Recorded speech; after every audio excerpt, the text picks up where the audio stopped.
तो आज हम जो है कार्बोहाइड्रेट के बारे में पढ़ने वाले हैं।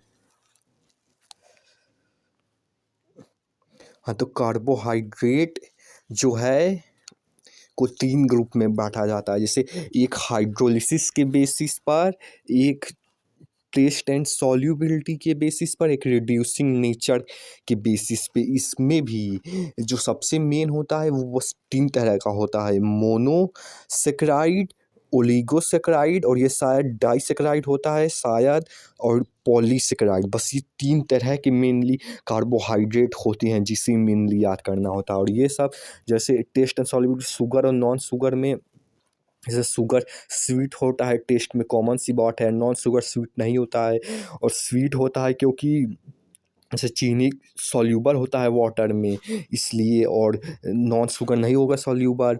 और जैसे बोले थे इसमें से 3 तरह का मेनली कार्बोहाइड्रेट होता है, मोनोसेकेराइड, डाइसेकेराइड, पॉलीसेकेराइड। तो इसमें मोनोसेकेराइड डाइसेकेराइड शुगर में आता है, और पॉलीसेकेराइड नॉन शुगर में आता है। और रिड्यूसिंग नेचर के बेसिस पे जो है 2 तरह में बाँटा गया है। एक जो है रिड्यूस करता है, तो जो टॉलन एंड फेलिंग रिएजेंट को रिड्यूस कर दे वो रिड्यूसिंग में सिंपली आएंगे, और जो टॉलन एंड फेलिंग रिएजेंट को रिड्यूस ना करें वो नॉन रिड्यूसिंग में आएंगे।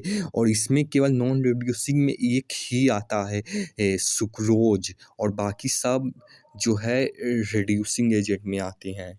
केवल एक ही आता है उसमें। और जैसा बोले थे कार्बोहाइड्रेट में बस 3 तरह की चीज़ होती है, एक मोनोसेकेराइड और ओलिगोसेकेराइड, शायद डाइसेकेराइड होता होगा, और पॉलीसेकेराइड।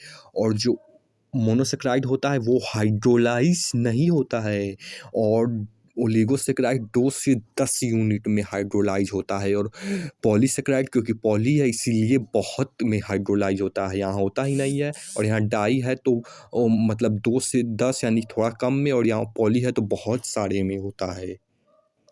हाँ, तो जैसा बोले थे कार्बोहाइड्रेट 3 तरह का होता है, तो बस उसे ही मेनली पढ़ेंगे, मोनोसेकेराइड, डाइसेकेराइड, पॉलीसेकेराइड। तो मोनोसेकेराइड और जो है डाइसेकेराइड और जो है पॉलीसेकेराइड। तो मोनोसेकेराइड में समझते कैसे हैं अब ये, जैसे मोनोसेकेराइड में 2 तरह का होता है, एल्डोज और कीटोज। यानी और एल्डोज में OSC लगता है, कीटोज में ULSC लगता है सफिक्स में आखिर में, जैसे यहाँ पे लगा है। हालांकि ये वाला थोड़ा एक्सपेक्शन है, मतलब सारे केसेस में नहीं, ज़्यादातर केसेस में लगता है। तो मतलब ये तो कभी बाद में याद करेंगे, अभी उतना नहीं। लेकिन ये 2 मेन चीज़ याद करते हैं, एल्डोज और कीटोज, ओज और उलोज। और जो है ये हो गया मोनोसेकेराइड। और आता है डाइसेकेराइड में एक होता है माल्टोज, लैक्टोज, सुक्रोज। और इसमें भी याद करने का ट्रिक है, जैसे है क्या इसमें, यहाँ पे इसके जो सब पार्ट में है वो सारी चीज़ ग्लूकोज टाइप से है, यानी सारी चीज़ जो भी जी से आएगा वो सब पार्ट में आएगा। और जो जी के अलावा, अरे यार, हाँ तो हम बोल रहे थे कि खो जा तू। तो फिर से शुरू करते हैं। जैसे जितने भी ग्लू वाले चीज़ हैं, यानी जितना भी जी से है वो सब पार्ट में आएगा। जैसे मैल्टोज, लैक्टोज, सुक्रोज, इसमें जी नहीं है, सारा जी वाला सब पार्ट में आएगा। जैसे ग्लूकोज, ग्लूकोज, गैलेक्टोज, गैलेक्टोज, यहाँ पे फ्रक्टोज है, ये थोड़ा डिफरेंट है, उसे भी याद करने का भी ट्रिक बताएंगे। जैसे सबसे पहले ए से शुरू करेंगे, और ये ट्रिक केवल यहाँ ही नहीं, इधर भी काम आएगी नीचे। हाँ, तो सबसे पहले ABCD ऐसे शुरुआत करेंगे। सबसे पहले ए आता है तो अल्फा ग्लूकोज सिंपल, और फिर अरे यार, हाँ तो सबसे पहले ए आता है तो अल्फा ग्लूकोज सिंपल, और उसके बाद बी आता है तो यहाँ पे बीटा ग्लूकोज, और अब उसके पार्ट में आएंगे तो इसे अब ग्लूकोज को एडवांस करेंगे तो बीटा गैलेक्टोज, और यहाँ थोड़ा एक्सेक्शन हो जाएगा, बी के बाद सी आता है, लेकिन यहाँ पे भी अल्फा जो है यही वाला गैलेक्टोज सिंपली होगा, लेकिन यहाँ पे अल्फा होगा। अब और है, और अब यहाँ पे क्योंकि ए आया है तो यहाँ पे अब बी आएगा, तो बीटा फ्रक्टोस, और यहाँ पे जी नहीं है, इसे इस तरीके से याद कर सकते हैं, इसे फ्रक्टू यानी कि फक टाइप इस तरीके से याद कर सकते हैं। वो वाला जो है इस तरीके से आप कभी नहीं भूलेंगे कि फक वाला चीज़ जो है सब पार्ट में आएगा। और माल्टोज, लैक्टोज, सुक्रोज। और हेडिंग में कैसे आएगा ट्रिक, वो ऐसे कि जैसे एम है, एल है, तो एम एल से हो जाएगा मशीन लर्निंग, तो एम एल यानी मशीन लर्निंग वाला चीज़ यहाँ पे आएगा, माल्टोज, लैक्टोज, और एस वाला इसमें भी नहीं मिल रहा है तो इससे भी इसी तरीके से याद करेंगे। यहाँ पे फक था, यहाँ पे सक, उसी तरह का चीज़ से सक वाला यहाँ पे आएगा, तो अब ये कभी नहीं भूलेंगे। हाँ, तो फिर से बता देते हैं। सबसे पहले ए आता है तो ए, और फिर अल्फ़ा ग्लूकोज, फिर बीटा ग्लूकोज, और फिर इसका और चाहे तो थोड़ा ग्लूकोज का एडवांस जाएगा, गैलेक्टोज होगा, और ये वाला थोड़ा एक्सेप्शन रहेगा। यहाँ से बी के बाद सी ना के अल्फ़ा गैलेक्टोज, और यहाँ पे फिर ए के बाद बी बीटा फ्रक्टोज, ये ट्रिक से, और इसका एम एल वाला ट्रिक और ये वाला। और अब आते हैं पॉलीसेकेराइड पे। इसमें आता है होमो यानी सेम तरह का जो है रहेगा। अब सेम तरह का क्या रहेगा, शायद पॉलीमर ही रहेगा। अब जो भी हो, होमो पॉलीसेकेराइड और हेट्रो पॉलीसेकेराइड, अब जो भी हो बस सेम और अलग होता है। और होमो पॉलीसेकेराइड यानी सेम वाला इसमें आएगा जो उसमें सेम सेम तरह के हो, और हेट्रो में अलग अलग तरह के हो। हालांकि ये सब अभी बाद में कभी याद करेंगे, पहले इतना अभी समझ डेवलप करना है। पहले होमो में सेम सेम, हेट्रो में अलग अलग, और इसमें भी सबसे जो इम्पोर्टेंट है सेलुलोज, स्टार्च और ग्लाइकोजन, बस इसको डिटेल में पढ़ेंगे और फिर हो जाएगा कार्बोहाइड्रेट। अब स्टार्च में आता है दो तरह का, एमाइलोज और एमाइलोपेक्टिन। एमाइलोज में आता है, मतलब एमाइलोज जो है 15 से 20% होता है टोटल स्टार्च का, और 85% जो है स्टार्च का एमाइलोपेक्टिन रहता है। और ये अनब्रांच्ड पॉलीमर होता है, और ये ब्रांच्ड पॉलीमर होता है किसका, अल्फा ग्लूकोज का। अल्फा ग्लूकोज अभी से भी याद करने का ट्रिक उसी ABCD वाले से बताएंगे। और ग्लाइकोजन जो है एनिमल स्टार्च होता है, यानी कि यहाँ पे सारी एनर्जी कार्बोहाइड्रेट फैट, जैसे एक्सरसाइज वगैरह में मसल में ग्लाइकोजन होता है, जहाँ फैट कार्बोहाइड्रेट स्टोर्स होता है वही होता है। तो इस तरीके से समझा जा सकता है कि एनिमल में स्टोर्स होता है, और जैसे मसल में क्योंकि ग्लाइकोजन स्टोर्स होता है, इस तरीके से समझा जा सकता है। और लीवर में भी होता है और ब्रेन में भी होता है, और इसका स्ट्रक्चर सिमिलर होता है एमाइलो पेक्टिन की तरह, इसलिए इसमें ब्रांच्ड पॉलीमर होता है, क्योंकि एमाइलोपेक्टिन की तरह स्ट्रक्चर सेम होता है, ब्रांच, और शायद से अल्फा ग्लूकोज होता है।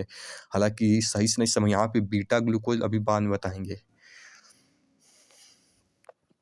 और जो है सेलुलोज, सेलुलोज का मतलब ही, सेलुलोज का सिंपल सा मतलब प्लांट का सेल वॉल में होता है, तो सिंपल सा सेलुलोज नाम से समझ में आ रहा, प्लांट सेल वॉल से होता है, और ये प्रेजेंट होता है। और ये क्योंकि हर सेल वॉल में प्रेजेंट होता है, प्लांट के सेल में से सेल वॉल में प्रेजेंट होता है, इसलिए ये सबसे ज़्यादा पाया जाता है, इसलिए मोस्ट अपेंडेंट ऑर्गेनिक ऑर्गेनिक सब्सटेंस हो जाता है।